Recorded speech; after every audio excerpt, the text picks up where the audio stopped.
Hello, hello. Oh, Hi there. Yep, there just she switching is. to my video. Hold on. No problem. All right, everybody. This is Julie Julie Spira. Spira. Oh, Spira. Spira. Byra. Yes. All right, Julie, can you hear us? Can you see us all? I hear you. I see you all. Yeah. Perfect. I'm Steve. Everyone else introduce themselves. Hi, I'm Nick. And I'm Brewski. And now this Nick just felt like the and dating Lucy? game all of a sudden. Oh my gosh, I know. Which ones of you are single? Is anyone single in this group? Well, Yeah. we'll catch you up on that story. Yes. Yeah, I love it. Okay. Brewski is our producer and sidekick. He's in Boston. Nick and I are the hosts. He's up in Seattle. I'm in Lake Tahoe, California. Where are you at? Just in the country, if you don't mind us asking. Well, I was in Lake Tahoe earlier wow. this month, but I'm in Palm Springs today where it's probably like 117 or some crazy number. Yeah, Yeah. what has been going on with this heat wave, man? It's just been killing everybody. Some people literally, but Right. Steve and I are hosting the program from a very hot place. We don't Yes. have air conditioning, so we're doing Yeah. our best. And according to the news today, this West Coast heat wave peaks today at exactly this time right now. So this is as hot as it's going to be. So We're yeah, where good. you're at, it's even hotter. So Julie, before I catch you up on what we've all been discussing that we're bringing you on board here, why don't you, Julie Spira, you're with cyberdatingexpert.com. Explain what makes you a dating expert. That's a great question. What makes me a dating expert? Well, I started dating online and coaching singles on dating online over 25 years ago. Wow. I think Cosmo dubbed me the pioneer of online dating. Oh, okay.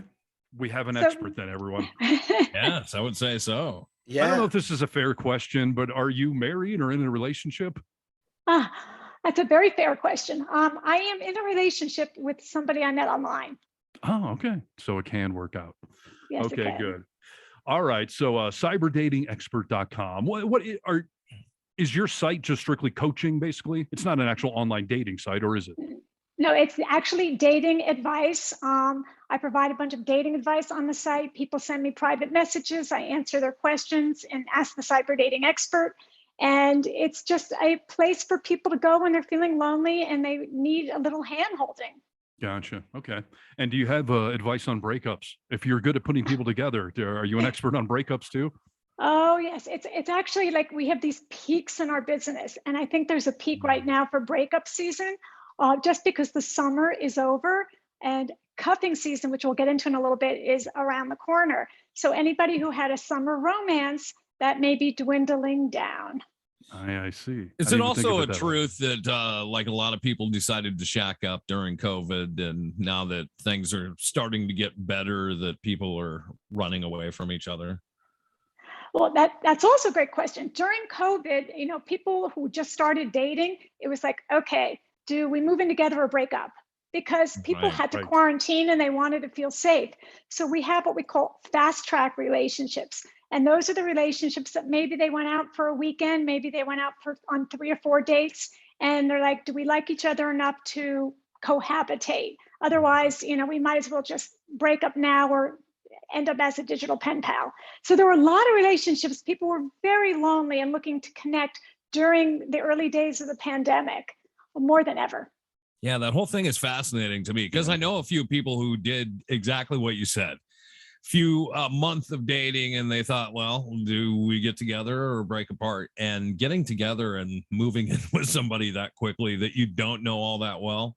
Yeah. I mean, I suppose it could work sometimes, but Well, I had told the story on the last episode about the fact that I started dating somebody right before COVID. So when it started, I wasn't like head over heels with the woman, but I was also like, I don't want to spend the plague alone. So I kind of kept the relationship going and kept dating, cyber dating and all that. And then eventually found someone else. But yeah, I had that same conundrum of like, I just want to be locked home alone. Like I'd rather be with someone than, even if it's not Mr. or Mrs. Right for now. Right. Well, but what happened to that pandemic relationship? How long did it last? Well, so two parts to that answer. That one, so we had started at the beginning of the pandemic, but I kept internet dating. And then I met a woman who we eventually, after weeks of chatting, met on a park bench, 6 feet apart. We wanted to try to keep by the rules and all that, but we fell head over heels in love. I immediately ended the other relationship. And that woman and I were together for 2.5 years. We got engaged this past Christmas. I have two kids that, we've been living together for 2 years, raising them together. We called ourselves a family, and we just bought a new home together and then moved in together. And then one day I came home and the locks were changed and she was just gone. Haven't seen or heard from her since. Wait, she ghosted you. You were engaged and she ghosted you. Yeah, super ghosted. Changed the locks on the house, threw me out to the street. Had to go through a lawyer to get all my crap back. Oh my gosh, no note. Okay, so the good news is you get to start over with somebody who's not crazy, who's going to do such a thing. Yeah. Yes. Thank you. Right? Who does that? If I told you, hey Julie, I'm going to break up with my girlfriend, my fiance, and she's got kids. My plan is just to change the locks and vanish. Is that a healthy way to handle that? Oh, we would call you a dickhead right away. Yeah. Thank you. Yes. Okay. Thank you. I'm glad to hear the expert is. All the studio audience is going crazy. Yes. So Julie, that's my current situation. Nick is happily married. I was about to be happily married. Brewski has been single for a while. So I guess my first question would be, any advice for somebody that's just been through a unnecessarily devastating, ridiculously bad breakup? Well, that is devastating and bad. I would say you have to keep reminding yourself that you dodged a bullet. Could you imagine, if you had to get a lawyer just to get your things back, can you imagine if you got married, how difficult it would be to get unmarried? Yeah. So you dodged a bullet. And I think, relationships take time, and you did have, invested an amount of time. And I always say you need to be with someone through every season. Well, you did that twice, but the numbers are, the divorce rates are high. So take your time, especially with children involved. Yes. What does that mean, Julie, to take your time? This is because that's a big question we're debating. Conversation that Steve and I are having. I mean, obviously, before you came on, Steve let everyone know that he is a lover. I've known Steve for over half my life. Steve does not like to be alone, and I don't know many people who do, but some people are more comfortable with it than others. But Steve is self-proclaimed. He does not want to be alone. He'd rather have a loving relationship and jump right back in. Yes. I'm a partner person. I want to find my person. I've been looking my whole life. I was married for 17 years, divorced 3 years ago, and started back out. And I knew it was a numbers game. I just had to meet as many people as I could to try to find my person. And now I feel like I've wasted 2.5 years. And every day I don't get myself back out there. Maybe I just missed her at the coffee shop. Maybe she just signed up on Hinge and I'm not on there. Like, I'm racked by these questions. So how long am I supposed to be waiting? Until the right one comes along. That could be tomorrow. That could be a year from now. No one has the magic wand to say, hey, the perfect one for you is at that coffee shop down the street. Yeah. But what I can tell you is that you have to be in the game. You have to play to win. And most people don't want to be alone. I did a survey on dating in the age of COVID-19 during the pandemic and found out that 83% of singles said they wanted to be in a long-term, meaningful relationship, a committed relationship, more now than ever, as compared to, I think 3 to 4% said they couldn't wait to get back to hooking up like they did before. So The good news is there are a lot of people that are looking for meaningful relationships. And I think this fall, leading into this holiday season, when people are just so over the COVID rules to a certain degree, that people are going to be much more open with their hearts. That's interesting. So here's a question for you. It's how to find that person, right? Like, I feel like internet dating is the only option. I feel like in the Me Too era, that for me to go up to a woman at Starbucks and hit on her is like creepy and inappropriate. I know that's the classic way to meet someone, but I don't feel like I can do that. So I feel like internet dating is the only viable option. Why you got to hit on her though? I mean, why can't you just start out with a friendship and a conversation? It's still creepy. You're at Starbucks. Hey, how you doing? You live around here? I do it all the time, and I'm married, dude. I mean, not for it to lead anywhere, but I talk to people all the time. I don't know why you're gonna make it creepy if you want. But that's the thing. You're just being a nice guy chatting to people. Nick does this. He chats people up. Everyone loves Nick. He's got this Everybody ability. Loves Nick. Yes, but I don't have that ability. Most people don't like me. Nick has the art of flirting down. And so you need to practice, Steve, your flirting skills. And you have to look at everyone as like a potential new friend. I'm not saying to go to Starbucks to look for friends. I'm saying that you don't know if it's going to go the distance. You don't even know if you're going to get to a first date. But talk to people and figure out, is this somebody that I like in my social network that I would bring to a party? But how do And you if it, really do that at a Starbucks or something? Because the you advantage don't do it online at a dating is Starbucks. you can see age, children, politics, alcohol use. Like, you know so much about someone before you ever approach them. But in Starbucks, she could be pretty, but if she's a Trump lover, get away from me. Well, in any event, yeah, you have to be on your mobile phone. That is for sure.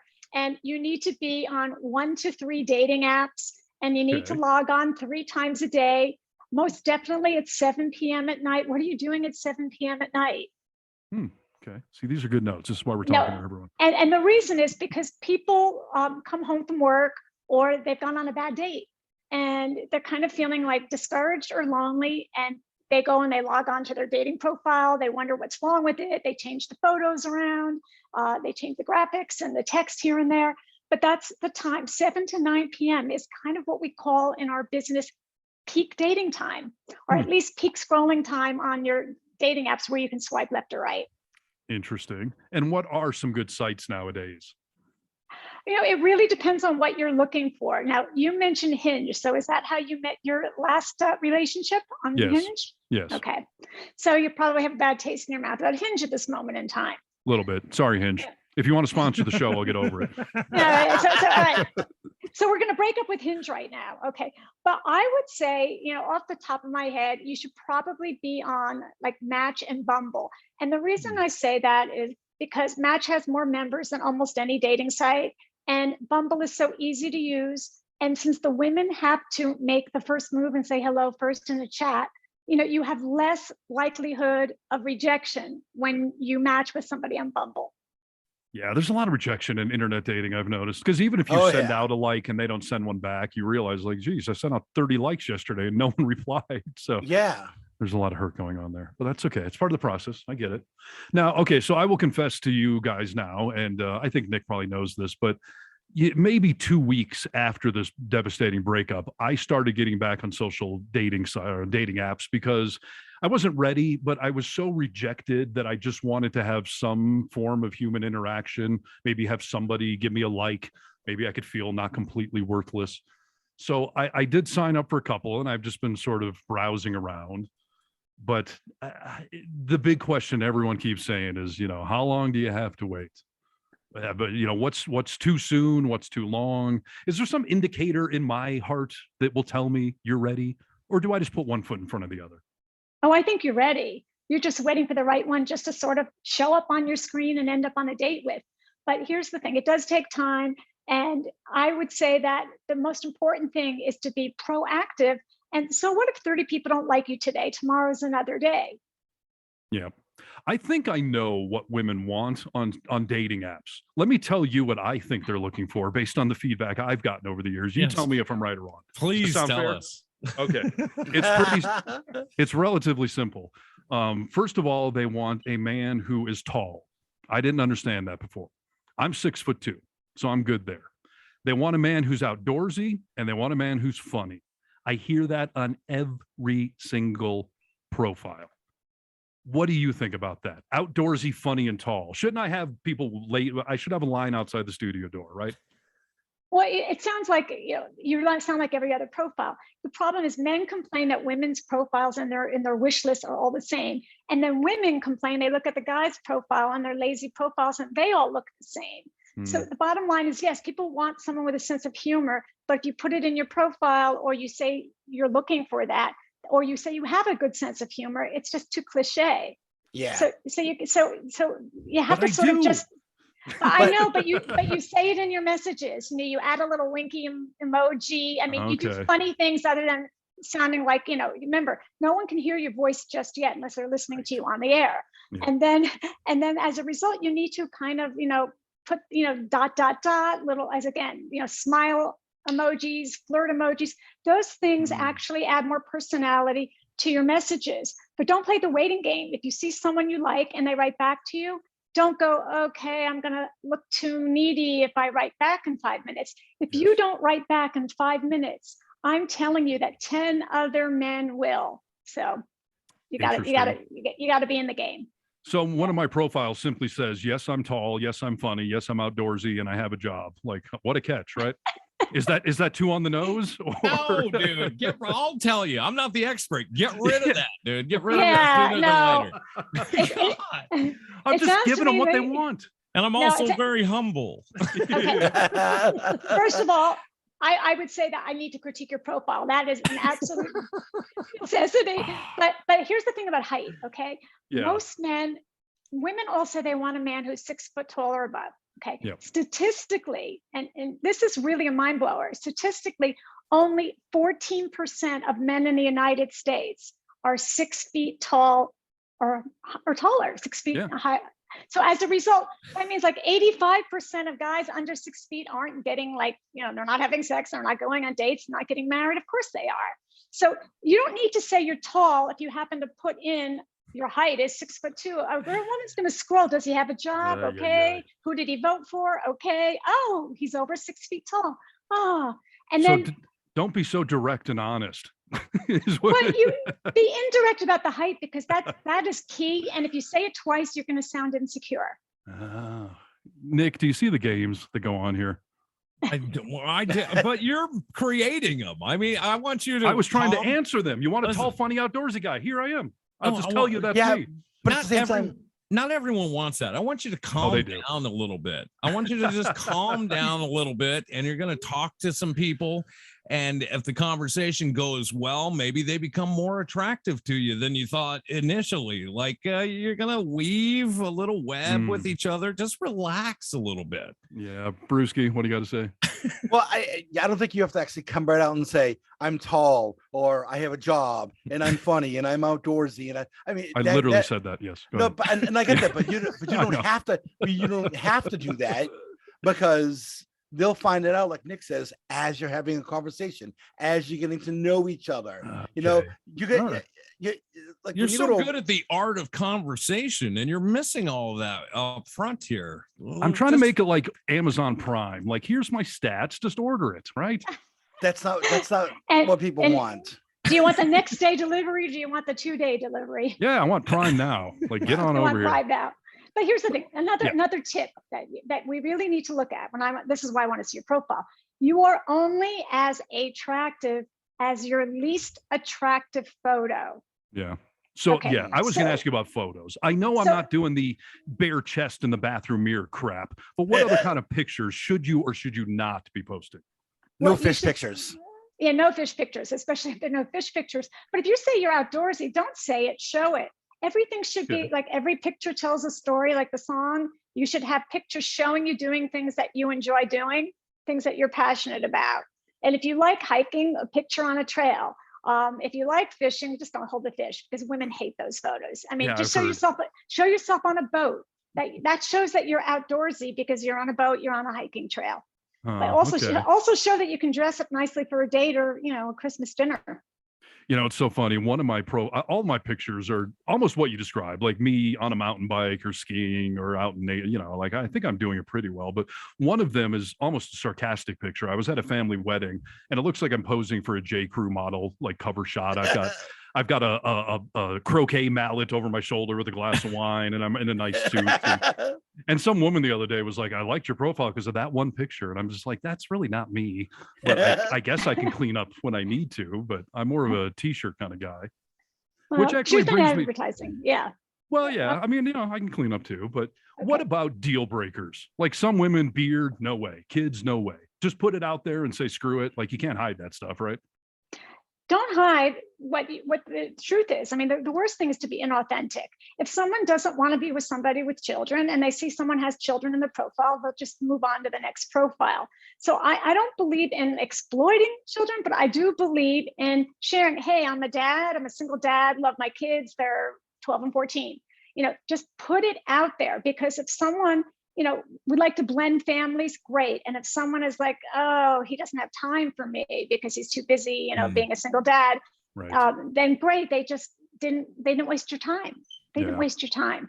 Yeah, that makes sense. Can you do me a favor and pass a message along to the women of online dating?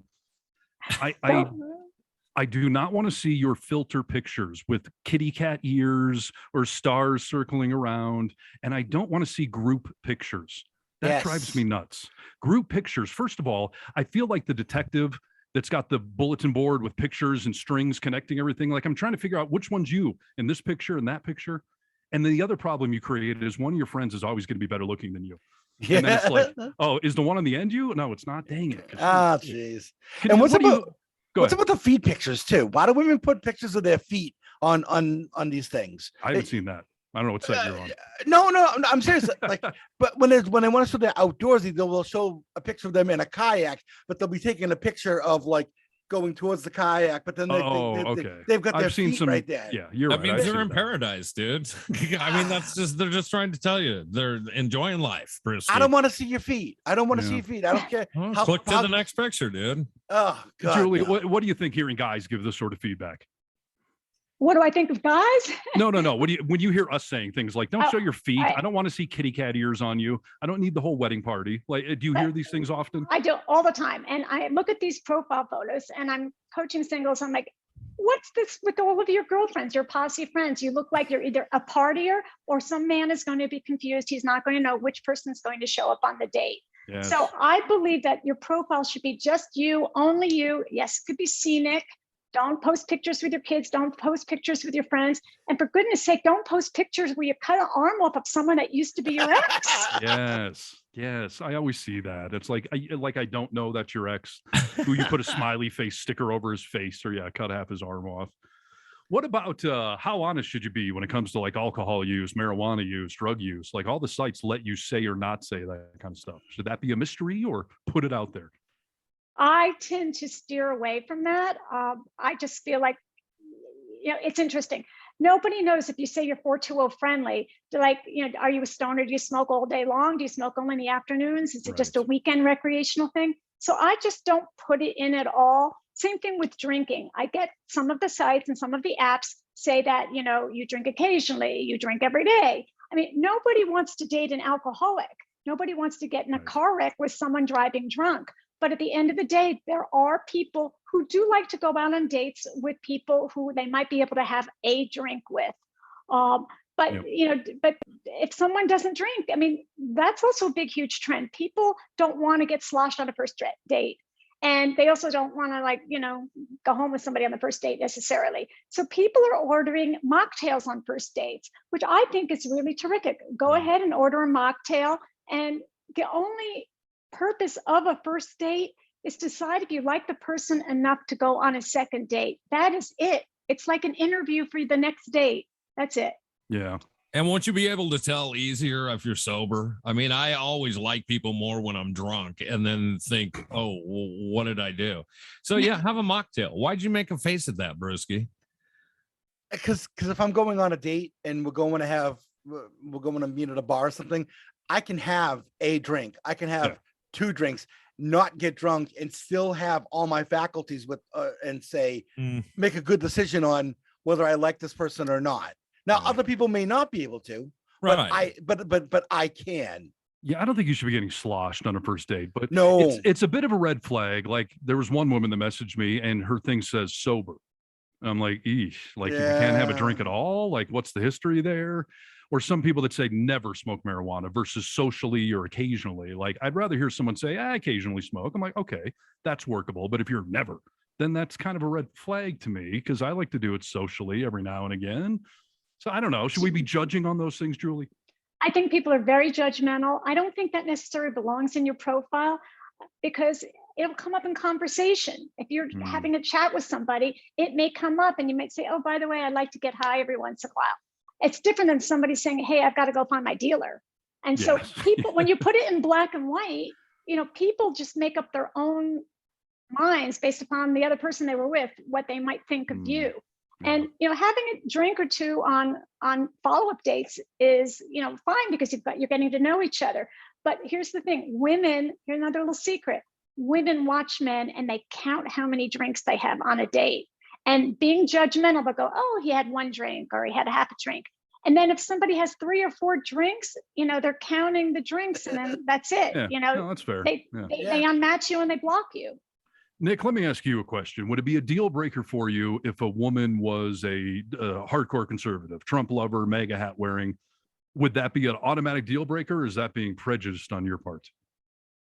It'd be a deal breaker for me.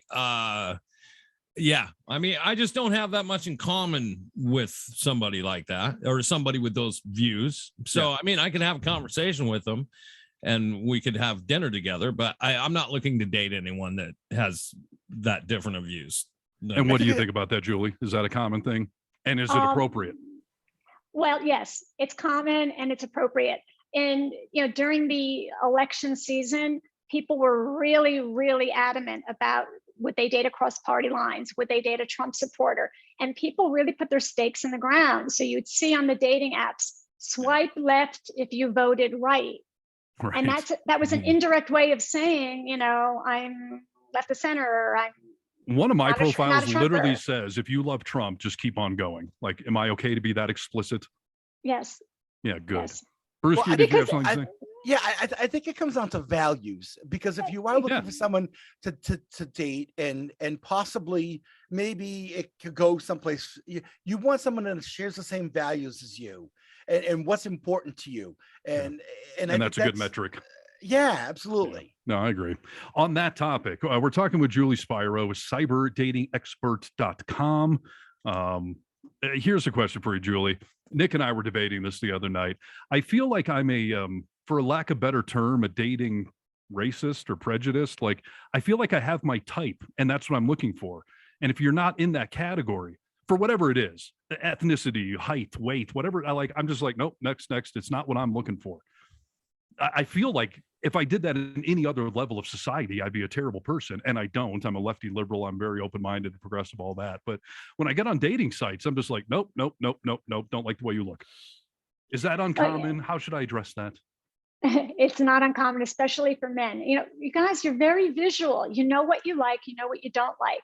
That doesn't mean you have to date the same person over and over again when they've been ended up as failed relationships. So you need to kind of jump out of your comfort circle. So for example, go to a party and let's say you're chatting with someone that probably wouldn't be your dating type, but suddenly you found them so intellectually stimulating, or you found something really funny about them, or you found things in common. Yeah. And would you say, I'm really enjoying talking to you, but I have a type, and my type is this height, this color hair, this, and you don't look like that. So I'm not going to move on to the next conversation. That's not going to happen. No, that's a great point. But that's a real life thing where you can have that conversation and chemistry. When you're online dating, it has to start with attraction, right? I mean, there is nothing else. There needs to be attraction, but there's something that we call the sapiosexuals, and those are people that are attracted to intellect. And maybe, again, we talked about values. When you talked about that, that's where the politics comes into play.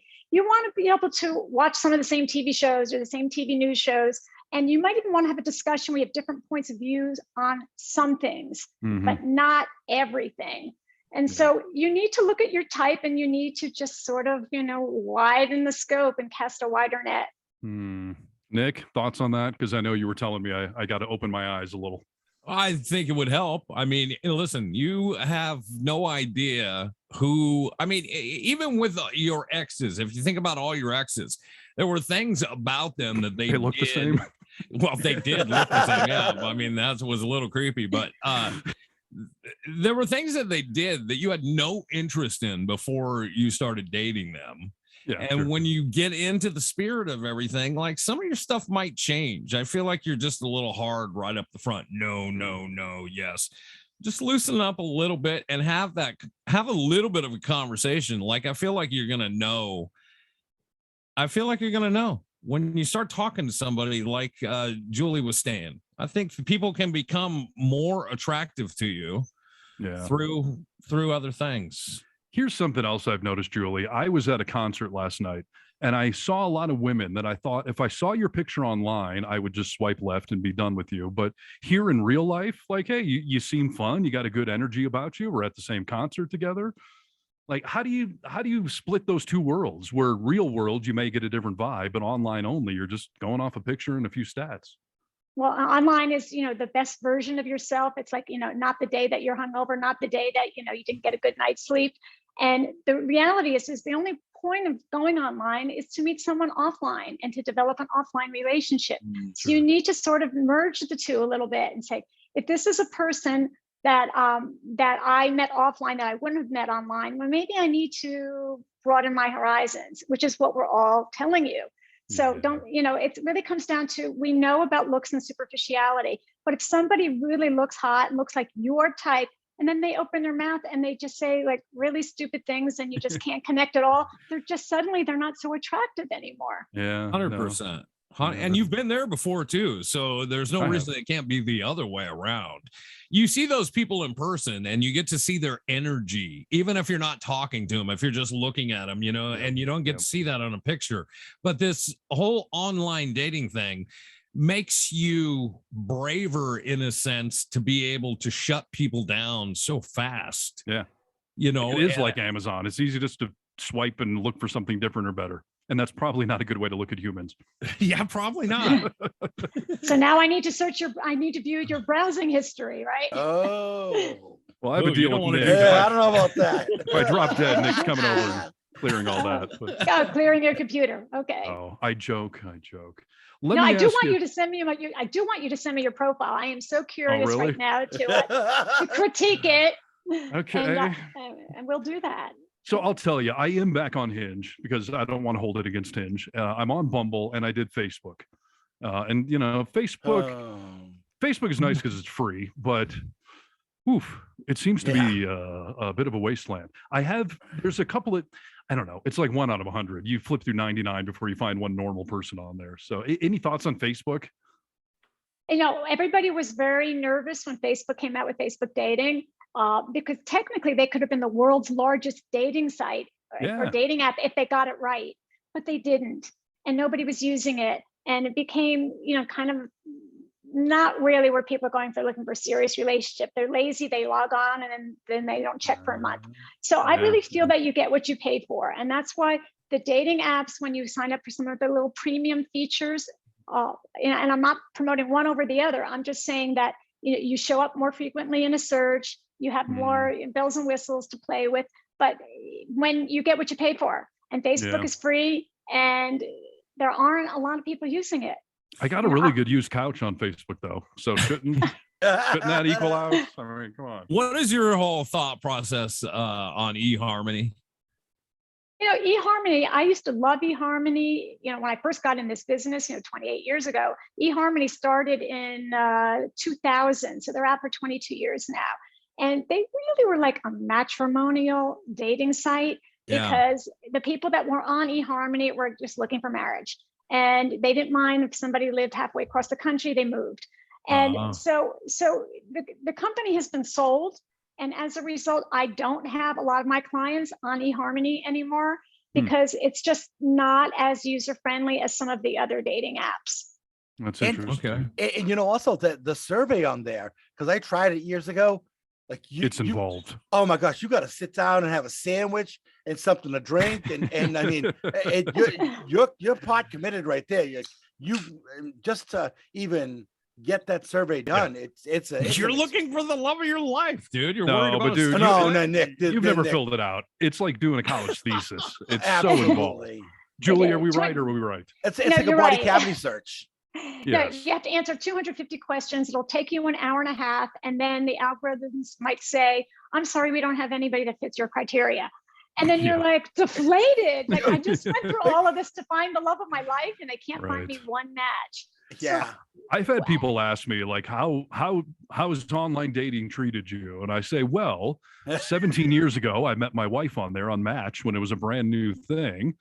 Divorced now, and then I met my fiance on Hinge, single now. So I don't know if I've had good experiences or the worst experiences. How should I judge that sort of takeaway, Julie? One wife, one fiance, now I'm single. Thank you, online dating. Right, but right now it's the number one way that singles are meeting. So couples, the number one way that couples are connecting is through online dating and dating apps. And so they did a survey. There was a Stanford survey way before the pandemic. I think it was 2017. How did you meet your significant other? And they had bars, through friends, online dating. And online dating was down here like 20 years ago, and then here 10 years ago. And then in 2017, it was double the amount. This is pre-pandemic, the way people are meeting. I think it was 39% of couples met online, 20% met through friends. So for everyone out there who says, I only want to meet someone through a friend, it's not happening. Your friends aren't setting you up. And I've noticed that with myself years ago when Jamie and I would say we met online, we felt like we were internet perverts or something. And now it's how everyone meets. It's gone from, from back alley to the front window. So When I was single for a short time, I tried a service called Just for Lunch. You ever heard of it? Yes, I have. Just for Lunch is first of all, it was extremely expensive. Yes. But you would go out and meet people at more of not a speed dating type thing, but it was more of a matchmaker service. Should Steve get into anything like that to get to see people in person? I mean, I know there's those events like speed dating and everything else. Are those a positive thing to go to? They are. I think speed dating events, I'm not saying you're going to find the one. I'm saying that you need an online and an offline strategy. And if the offline strategy means that there's a speed dating event somewhere within 45 minutes of where you live, you should sign up and go and just look at it as your entertainment for the evening. And if you meet someone, great. And if you don't, you went out, you met a variety of different people, and you had some great 3-minute conversations. Got a little practice under your skin, got back out there. Exactly. Yep. No, makes sense. All right. We're talking with Julie Spira. She's with cyberdatingexpert.com. Her social media handle is at Julie Spira, and that's Spira. Julie, I really appreciate all your time. I've got one last question for you if you've got just 2 more minutes for us. Go ahead. All right. Nick kind of knows the backstory on this, but when I got divorced, I dated a person or two, didn't go well, and I started just racking up first dates. I figured it was a numbers game, right? I got to meet every single woman in this entire 2-hour radius and just go through them. And I went through a ton of first dates. In the first week of March 2020, I had a first date with a woman, a lawyer nearby, and it was great. It was a phenomenal first date. We both really hit it off. We kissed goodnight. We were planning on a second date, and then the world shut down. COVID kicked in. All the states, everything started shutting down. And she and I are both smart liberals, so we had said, we can't be meeting in person right now, so let's just kind of try to wait this out. And we tried texting back and forth. I tried doing some online, let's tell me your top five favorite albums, or let's maybe cook a meal together on camera. Or so. I was trying so hard, and the distance kept getting greater. And then I met the woman who I just broke up or just got left by. So I told this woman, I'm really sorry, but I've met someone and I feel like I got to pursue what's, in front of me, and you and I aren't willing to break the COVID rules. So never seen or heard from her since, obviously, but I've also never forgotten about her because she was one of the only first dates that I wanted a second date. And I was so smitten with her at the time. I obviously still have her phone number. The question is, first of all, how long do I wait? But more importantly, I don't want this woman, let's just say she's single. I don't want her to feel like she's a rebound. So do I have to go date another woman or two before I have some credibility to approach this woman? I so badly want to reach out to her, but I don't want to mess it up. Okay, so a couple of questions. One, have you gone on any dates since your breakup? No. All right, well, get one out of the way. Okay. That's good advice. Thank you. It's a one and done date. There's been lots of chit chats, but no, I haven't said anything up. So I'm just dipping my toe. Set up a coffee or a lunch with somebody, nothing over the top, and just go and have a conversation with someone. Simultaneously, don't put all your eggs in one basket of some girl who might have a ring on her finger by now, for all we know. Yep. So reach out to her tonight. Reach out to her and say, because Monday night and Tuesday night, this is now the first, those are nights that people are usually home. Reach out and say, hi, I've been thinking about you for a while, and I know it's been a while. How are you? And then, how are you doing? Would love to connect. That's it. She'll know right away that you broke up. She doesn't need to know exactly when, and she doesn't need those gory details. Sure. Your goal with her is to get to a first date now that it's safer to meet in person, and then just chit chat back and forth, text. I know we tried to meet once before, but we're playing it really safe. Are you open to, getting together for lunch? Try and get a date on the calendar. Don't make it a high pressure thing. And if she says, well, gee, I thought you were in a relationship, which she will say that. And yes, but like many others, it didn't work out. End of story. So you go on the date because I'm very confident you're going to get to go on a date with this girl unless she's engaged. And then she asks you, and she will, about your ex, and just say, oh, I never talk about an ex on the first date. That's it.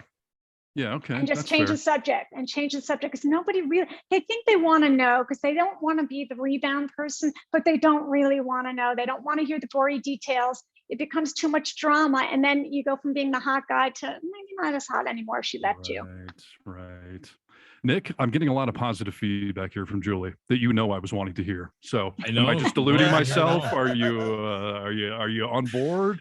Do I set up a coffee date? Do I reach out to a lawyer? You were what did Cosmos say about you? Oh, pioneer of online dating. Pioneer of online dating. Who am I, dude? I mean, we're talking to Julie Spira right now. So I would say, as a friend who knows your heart and your speed, get out, start talking to people, but don't fall in love too quickly. I mean, let's play the long game here a little bit. But I mean, if you want to start getting back out and talking to people again, I think it's great, dude. Well, and I got that a lot because I met Hillary 6 months or whatever after my divorce. Like, it was really quick. But as I pointed out, I went on like 30 first dates. It's not like the first woman that was interested in me I just pounced on.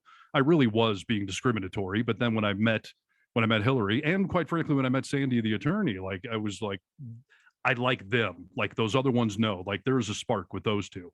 Sure. And like I said, the first one, it just COVID screwed us over, and then I went down a different path. So, yeah. And I don't know what the right answer for that is, dude. I mean, I think everybody loves brand new love that feels real good and exciting. And I don't know how to temper that, or if you're supposed to, but yeah.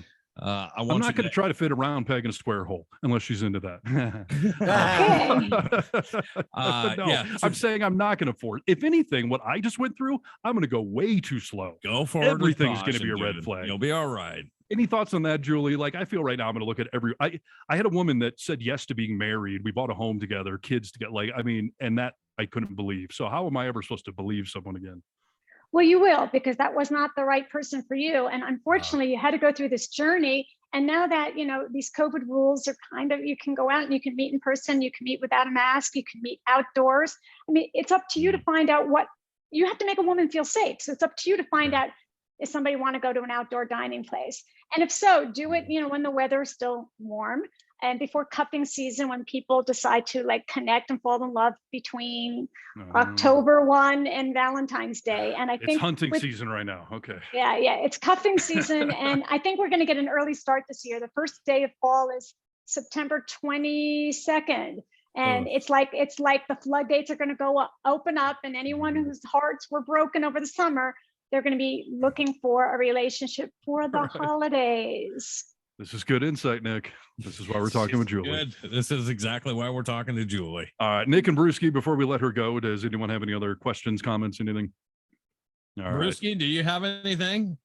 Julie, I'd like to say you seem like a beautiful person. I see why you're so good at what you do. We thank you for your time on the program today. And maybe if we could send you Steve's profile, like you were asking, we could catch up again in the near future.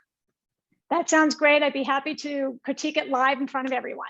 Oh boy. All right. Well, that'll be fun for everyone. All right, Julie, just remind everyone contact information for your website, however they can find you.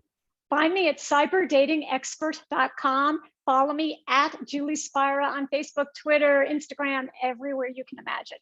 All right, Julie, we appreciate your time. You've given me some good insight and things to think about. So we'll follow up. This whole show we're doing is sort of reality radio, and it's part of it is news and events, but part of it is our lives. So that's why we're talking about all this. So you can join us for that journey if you're willing and able.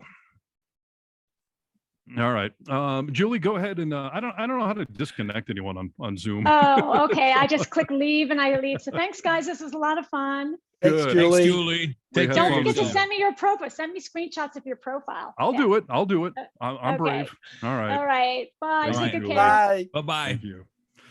Well, all right, gentlemen, thoughts on that? Well, let's start out with you, dude. How do you feel about that? You feel good about everything you just heard? I mean, it goes against everything my shrink told me today, but I'm more inclined to listen to the dating expert than my personal therapist of 2 years. What do you mean? Does that seem right? Are you willing to tell us what part of what your shrink told us today? What do you mean? Again, it goes against everything. Well, I mean, I asked her the question. I said that, on the show today, we're going to be talking to a dating expert. And the big question is, how long am I supposed to be waiting? Like, when am I ready to get back out there? Yeah. She said, we always check in with my head and with my gut, or my head and my heart, right? The logical side or the emotional side. Yeah. So she said, what does your head say? I said, well, my head says that yeah, I'm ready. I'm wasting time. I want to find my person. None of the things were my issues per se. I didn't abandon my fiance. Like, I'm ready. Logically speaking, I am ready to get out there and find my person. Yeah. And your I said, heart. okay. She said, how does the heart feel about that? I said, the heart's scared shitless and wants to run in a corner and cry. Like, I don't, I told her I was at a concert last night, and this can be a whole other story another time, but there was a friend of a friend there, and she was standing next to me talking. And on more than one occasion, she touched my arm. Oh, And it's an old dating rule of thumb that if a woman touches you, not sexually, just touches your shoulder, your head, like, if they break that barrier, that means they're interested in you, because a woman won't do that to a guy they're not interested in. Absolutely. Now, I don't know if that's actually what was going on with this person. She may have just been nice and friendly, but it put me in that situation where I'm out in public, I'm at a concert, I'm with a woman, and she just touched my arm. And I kind of freaked out in a like, don't touch me. I am not ready for this. I don't want to talk to you. Really? Like, now it didn't, it wasn't because of who it was. It was just, it could have been anyone. It was being in that situation. And I think that's why Julie's saying, go do a practice round or two, go talk to a human and get it out of your system, because it was, it didn't feel right. And, I'm out of the dating game for 2.5 years and then 17 years before that. So it was just like, no. What do you mean? It felt like it wasn't supposed to happen? Like, almost like, oh, I'm cheating. I felt like I wasn't ready to be back in that situation again, flirting with some strange woman, like. So is this like a show us on the doll where she touched you? No, that might have been fun, but no, I just, like I said, but I mean that kind of feeling where it was kind of like, bit.